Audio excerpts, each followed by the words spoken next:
नमस्कार. 17व्या शतकातील भारत म्हटलं की आपल्या डोळ्यासमोर काय उभं राहतं? एकीकडे मुघलांचं बलाढ्य साम्राज्य आणि दुसरीकडे शिवाजी महाराजांचा उदय. पण हे चित्र इतकं सोपं आहे का? आज आपल्याकडे काही वेगवेगळे स्रोत आहेत.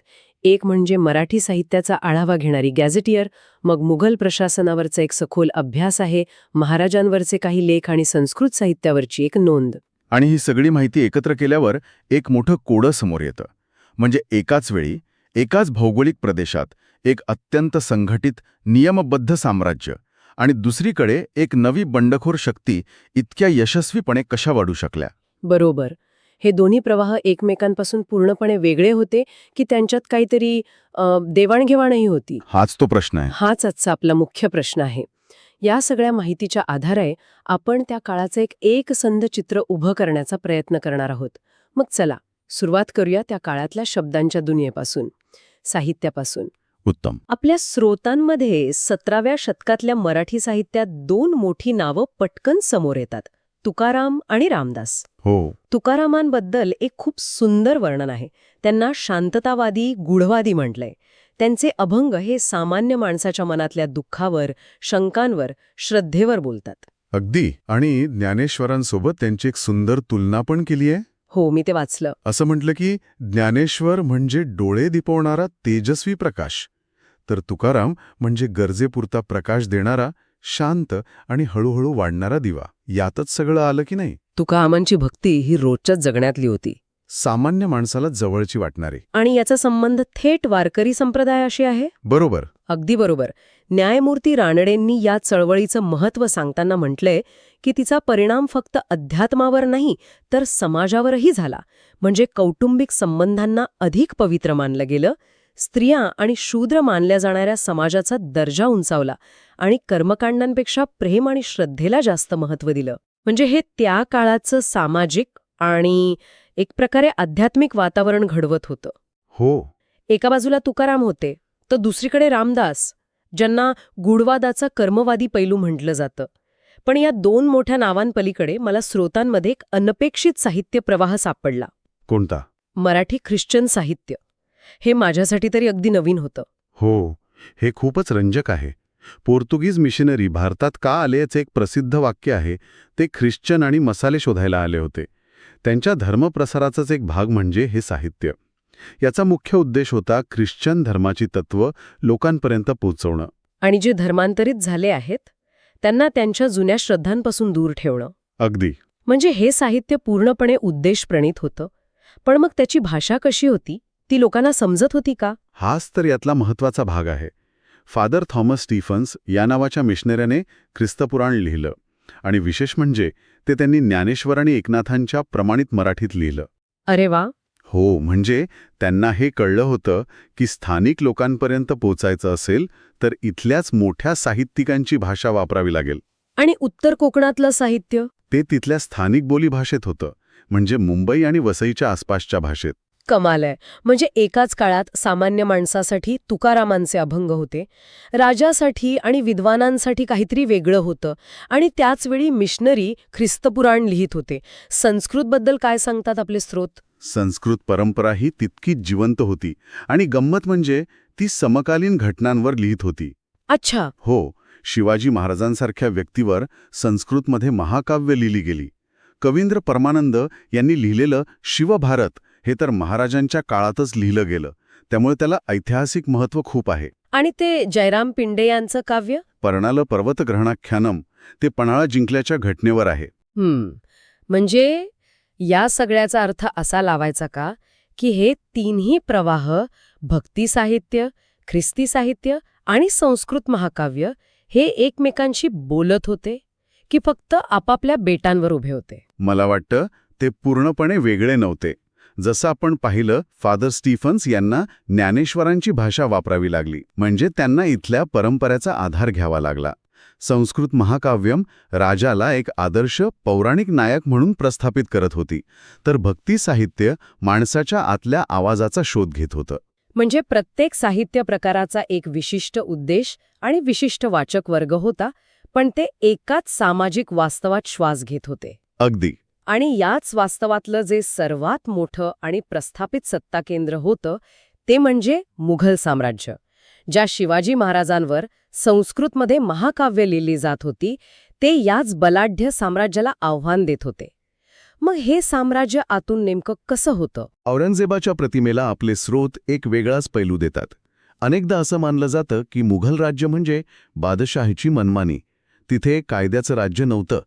पण आपल्याकडचा अभ्यास या कल्पनेला आव्हान देतो. कसं? त्यांच्या मते हनफी कायदा ही त्या काळातली एक प्रमुख आणि सार्वजनिक कायदेशीर प्रणाली होती. हनफी कायदा हे जरा सोपं करून सांगाल का? नक्कीच. हनफी कायदा हा इस्लामिक कायद्याच्या 4 प्रमुख शाखांपैकी एक आहे आणि मुघल साम्राज्यात, विशेषतः औरंगजेबाच्या काळात, प्रशासनाचा आणि न्यायदानाचा हा मुख्य आधार होता. सार्वभौमत्व म्हणजे केवळ राजाची इच्छा नव्हती, तर ते शासक आणि प्रजा यांच्यातील न्यायिक आणि आर्थिक संबंध होते. म्हणजे हे सगळे एका सिस्टमवर आधारित होतं, औरंगजेबाच्या वैयक्तिक विचारांवर नाही. अगदी बरोबर. आणि स्रोतामध्ये एक महत्त्वाची गोष्ट स्पष्टपणे म्हटली आहे की औरंगजेबाने कधीही जातीय हिंसाचारासाठी किंवा हत्याकांडासाठी सरकारी यंत्रणेचा वापर केला नाही. मला हे वाचून खूप आश्चर्य वाटलं. आपण औरंगजेबाला नेहमी एका कट्टर, ऐशोआरामात राहणाऱ्या शासकाच्या रूपात पाहतो. पण तो इतका शिस्तप्रिय आणि कामात स्वतःला झोकून देणारा होता, हे आपल्या स्रोतांमधनं समोर येतंय. हो, तो एक कमालीचा कर्तव्यदक्ष प्रशासक होता. दरबारापेक्षा छावणीत राहायचा, रोज पहाटे उठून गुप्तचर अहवाल वाचायचा, अगदी मृत्यूपर्यंत तो काम करत होता. हे चित्र खूप वेगळं आहे. हो, आणि हीच कर्तव्यदक्षता त्याच्या कायदेशीर संरचनेतही दिसते. मालमत्ता हक्कांविषयीची माहिती खूप गुंतागुंतीची पण तितकीच रंजक आहे. म्हणजे ही माझी जमीन असं सरळ म्हणता येत नसे का? नाही, तितकं सोपं नव्हतं. जमिनीचे वेगवेगळे प्रकार होते. खालसा म्हणजे थेट बादशहाच्या मालकीची जमीन, तमलीक म्हणजे पूर्ण खाजगी मालकी, जी फार कमी असे. आणि सगळ्यात महत्त्वाचा प्रकार होता जागीर. जागीरदारी प्रथा. हो, याबद्दल आपण खूप ऐकलं आहे, पण ती नक्की होती काय? जागीरदारी प्रथा समजून घ्यायची असेल तर आजच्या भाषेत तिला कंपनीच्या फ्रँचायझी मॉडेलसारखं म्हणता येईल. अच्छा. बादशाह म्हणजे ब्रँडचा मालक आणि मनसबदार किंवा जागीरदार म्हणजे फ्रँचायझी चालवणारा. त्याला त्या भागातून महसूल गोळा करण्याचा अधिकार मिळतो, पण तो त्या जमिनीचा मालक नसतो. म्हणजे उद्या बादशाने त्याची बदली केली तर त्याला ती फ्रँचायझी सोडावी लागेल. बरोबर. यामुळे सत्ता एकाच व्यक्तीच्या हातात जमा होण्यापासून रोखली जात असे. ही तर खूपच आधुनिक व्यवस्था वाटते. पण मग एस्केट नावाची एक प्रथा होती, जिथे मृत सरदारांची मालमत्ता जप्त केली जायची. हे तर अन्यायकारक वाटतं. वरकरणी तसं वाटू शकतं, पण त्यामागेही एक कायदेशीर तर्क होता. एस्केट म्हणजे जर एखादा सरदाराचा मृत्यू झाला आणि त्याला वारस नसेल तरच. फक्त वारस नसेल तरच. हो, तरच त्याची मालमत्ता सरकारी खजिन्यात म्हणजे बैतुल मालमध्ये जमा केली जात असे. हे हनफी कायद्यानुसार कायदेशीर होते. पण मला खटकलेला मुद्दा हा आहे की हा नियम फक्त मुस्लिमांनाच का लागू होता? उत्तम प्रश्न. यामागे एक धार्मिक कायदेशीर संकल्पना होती.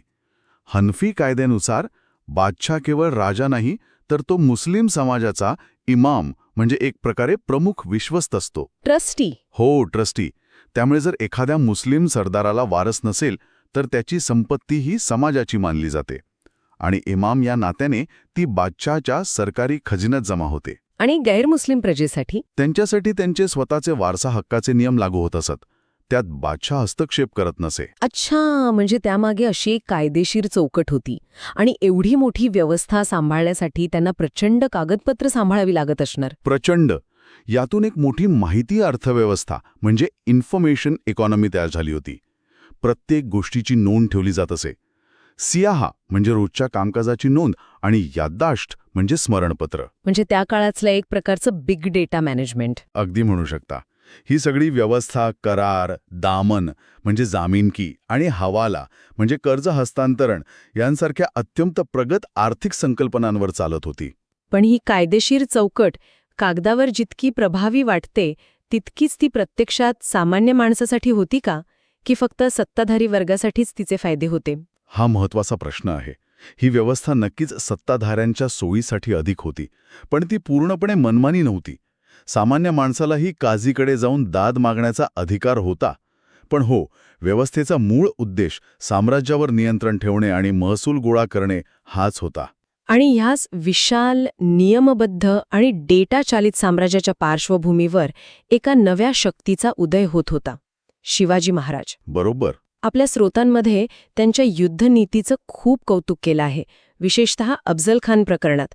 आपण याला नेहमी एक धाडसी कृत्य म्हणून पाहतो, पण स्रोतांनुसार हे केवळ धाडस होतं की यामागे काही सूक्ष्म नियोजनही होतं? उत्तम प्रश्न आहे.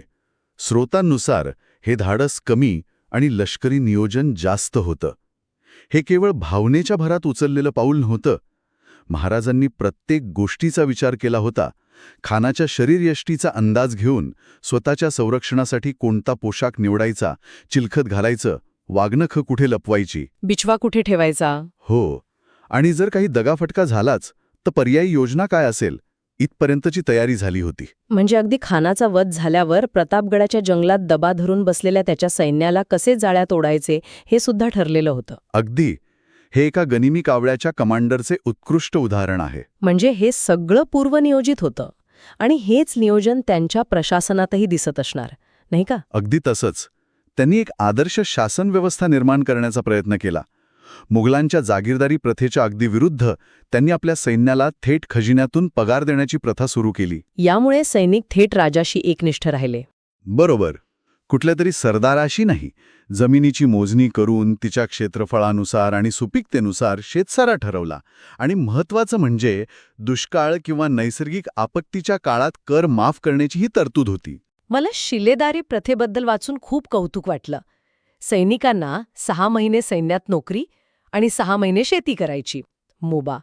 ही किती अभिनव कल्पना आहे. हो ना. यामुळे लोकांना उपजीविका आणि देशसेवा या दोन्हीची संधी मिळाली. सैन्यासाठी लागणारा खर्च कमी झाला आणि सैनिक आपल्या जमिनीशी, आपल्या मुळांशी जोडलेले राहिले. ही एक अत्यंत व्यावहारिक आणि मानवी दृष्टिकोन असलेली सुधारणा होती. आणि ह्या सगळ्याच्या मुळाशी एक नैतिक पाया होता असंही स्रोत सांगतात. बरोबर. स्रोतांनुसार महाराजांनी आपल्या मोहिमांमध्ये कधी सामान्य रयतेला, शेतकऱ्यांना त्रास दिला नाही. स्त्रियांचा आदर केला गेला आणि त्यांच्या सैन्याने नैतिकतेचे उच्च मापदंड पाळले. याउलट स्रोत असा उल्लेख करतात की औरंगजेबाच्या मृत्यूनंतर जेव्हा मुघल साम्राज्य खिळखिळं झालं तेव्हा मोठ्या प्रमाणावर रक्तपात झाला. हो, परकीय आक्रमणे आणि नंतरच्या काळातील मराठ्यांच्या मोहिमांमुळे. पण महाराजांच्या काळात स्वराज्याचा पाया नैतिकतेवर रचला गेला होता. मग या सगळ्याचा अर्थ काय? आपण 2 समकालीन आणि शक्तिशाली व्यवस्था पाहतोय. एकीकडे एक विशाल प्रस्थापित साम्राज्य जे एका गुंतागुंतीच्या कायदेशीर प्रणालीवर चालत होतं, जे बिग डेटा वापरत होतं. आणि दुसरीकडे एका नवीन शक्तीचा उदय होत होता, जी नाविन्यपूर्ण रणनीती, कार्यक्षम प्रशासन आणि स्वराज्याच्या मजबूत नैतिक पायावर उभी होती. आणि हेच 17व्या शतकाचं चित्र आहे असं मला वाटतं. अगदी.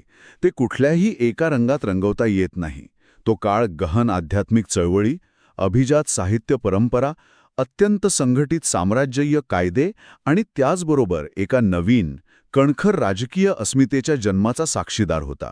हे सगळं एकाच वेळी घडत होतं. आज आपण 17व्या शतकाकडे मराठी संत, संस्कृत कवी, ख्रिश्चन मिशनरी, एक कर्तव्यदक्ष मुघल सम्राट आणि एक दूरदृष्टी असलेला मराठा राजा या इतक्या विविध दृष्टिकोनातून पाहिलं.